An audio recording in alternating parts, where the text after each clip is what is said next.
Bonjour à tous. Alors aujourd'hui, je vous propose un exercice tiré du kangourou des mathématiques, donc 2012, exercice numéro 20. Donc là, on est dans des choses un petit peu difficiles.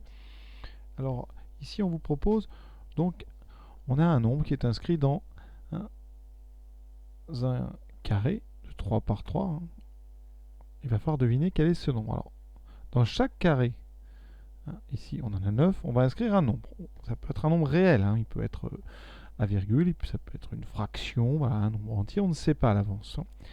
Donc on va donner à chacun le nom d'une lettre A, B, C, D, E, F, G, H et I. Voilà. Qu'est-ce qu'on sait? On sait que pour chaque ligne et chaque colonne, le produit de trois nombres vaut 1. Donc ça veut dire que ABC est égal à 1, DEF vaut 1, GHI vaut 1. Ça, c'est les produits en ligne. Et vous avez la même chose en colonne. Donc ADG vaut 1, BEH vaut 1, CFI vaut 1. Ensuite, dans tout carré 2, 2. Alors les carrés 2, 2, vous en avez plusieurs. Vous avez le carré donc ABDE, le carré BCEF, voilà. DEGH et EFHI sont des carrés 2, 2 à l'intérieur. Le produit par contre vaut 2. Ça veut dire qu'ici, ABDE vaut 2, BCEF vaut 2. Ensuite, DEGH vaut 2. Ça, je vais vous montrer. C'est ce carré qui est ici, voilà. Vous avez celui d'à côté, le EFHI. Donc ces deux carrés ici, ça vous donne un autre produit. Je vais mettre juste ici. Donc EFHI est égal à 2. Voilà, ça, c'est toutes les données. Le but, c'est de trouver quel est le nombre qui est inscrit au cœur de ce carré, ce grand carré. C'est donc quel est le nombre E. Alors l'idée que j'ai eue, c'est de faire comme ça le produit des 9 nombres. Voilà. Je me suis dit, tiens, voyons ce que ça donne. Alors l'idée dans le produit des 9 nombres, c'est qu'on va grouper ça. Alors le produit des 9 nombres, ABC vaut 1, DEF vaut 1, GHI vaut 1, donc ce produit vaut 1. D'accord? Et je vais les grouper par 4. On va regarder ce qui reste. Vous voyez, là j'ai ici 9 nombres. Alors à chaque fois j'ai du E.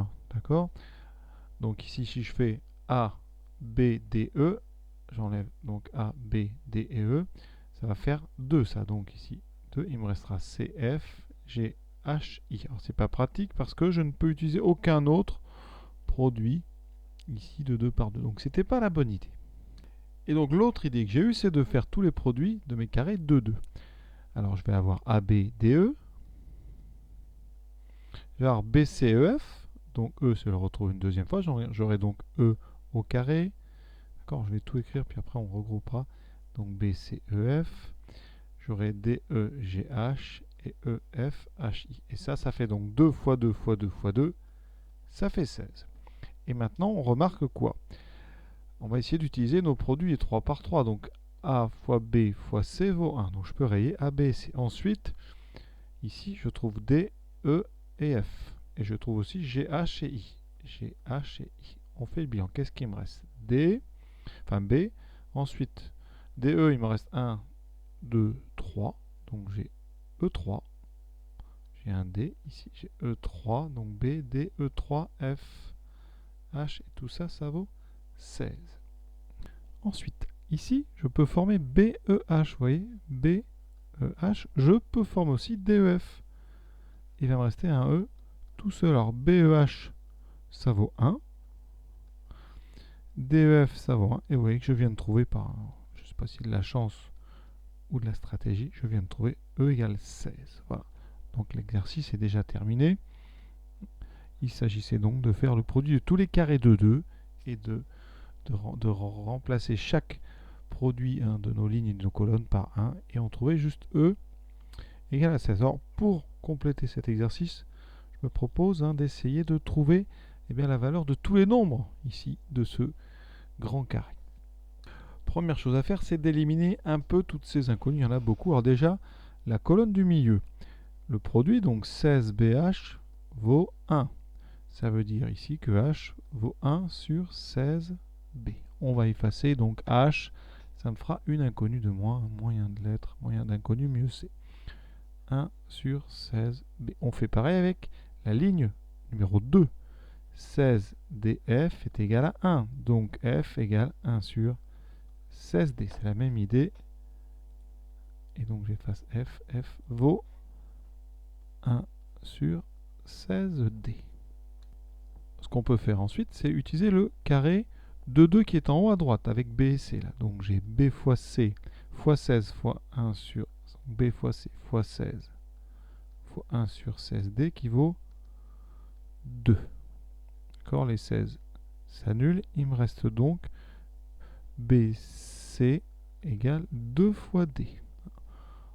Alors ça, je peux l'utiliser parce que je sais que A fois B fois C vaut 1. Donc A fois BC qui vaut 2D. Donc A fois 2D est égal à 1. Ça veut dire que A est égal à 1 sur 2D. Donc je viens de trouver une information de plus qui me permet d'avoir une inconnue de moins. Donc A, c'est 1 sur 2D. Je fais la même chose avec ici le carré, on va dire, qui est en haut à droite. Donc j'ai 1 sur 2D fois B fois D fois 16 qui vaut 2. Donc B fois D fois 16. Produit en croix, je mets le 2D en haut, ça fait 4D. D étant, j'imagine, non nul, puisque les produits D n'est pas nul, puisque le produit vaut 1. Donc on peut simplifier par D. Et je viens de trouver que B est égal à 4 sur 16. Donc B est égal à 1 quart. Ça c'est très intéressant. J'ai trouvé déjà la valeur de B. B c'est 1 quart. Donc ici, eh bien, je vais trouver le nombre parce que le produit des 3 vaut 1. Ça fait 16, 4, ça fait 4. Donc ici, j'ai 1 quart. Effectivement, 1 quart fois 1 quart, ça fait 1 16e fois 16. Ça fait bien. On continue. Alors déjà, ici, on va vérifier quelques petites choses. Cette ligne ici, quand je fais le produit, j'ai 16 et 16 qui s'annulent. Les D s'annulent. J'obtiens bien 1. Ici, j'obtiens bien 1. On continue. Alors, j'ai toujours pas la valeur de D. Hein. On va continuer avec nos histoires de carré. Ici, je vais prendre donc le carré. On a fait celui du haut. Alors celui du haut, on peut rien en faire. Donc on va faire en bas à droite. Donc on a 16 fois D fois G fois 1 quart qui vaut 2. Donc ça c'est pas mal. 16 et 4, ça se simplifie. J'ai donc 4DG égale 2. Donc 2 fois DG égale 1. G égale à 1 sur 2D. Une lettre en moins. Ça commence à diminuer pas mal le nombre d'inconnus. Donc ici j'ai 1 sur 2D. On continue. On prend peut-être le dernier carré en bas à droite. Donc j'ai 16 fois 1 sur 16D fois 1 quart fois I qui est égal à 2. Donc ici, les 16 et le 4 se simplifient. Les 16 se simplifient. Le 4 va en face avec le D. Donc ça fait I égale 8 fois D. Donc je continue. Vous voyez, petit à petit, on élimine le nombre d'inconnus. Voilà, 8 fois D. Alors maintenant, on va pouvoir éliminer C. Bah oui, on peut trouver la valeur de C. Regardez, la colonne, la troisième, j'ai C fois 1 sur 16D fois 8D qui est égal à 1. Les D s'annulent. 8 et 16, ça fait 2, donc C est égal à 2. Et on y est presque, là, vraiment, on s'approche du résultat final. Donc C vaut 2. Voilà, maintenant, on va regarder la première ligne. Le produit vaut 1, donc ça fait 1 sur 2D fois 1 quart fois 2 qui va valoir 1. Les deux s'annulent. J'obtiens donc D qui vaut 1 quart. Donc D vaut 1 quart, là je vais pouvoir tout trouver. Alors 8 fois D, ça vaut donc 8 fois 1 quart. Ça vaut donc 2. Donc 8D ici vaudra 2. On va remplacer au fur et à mesure, comme ça. Donc 8D vaut 2.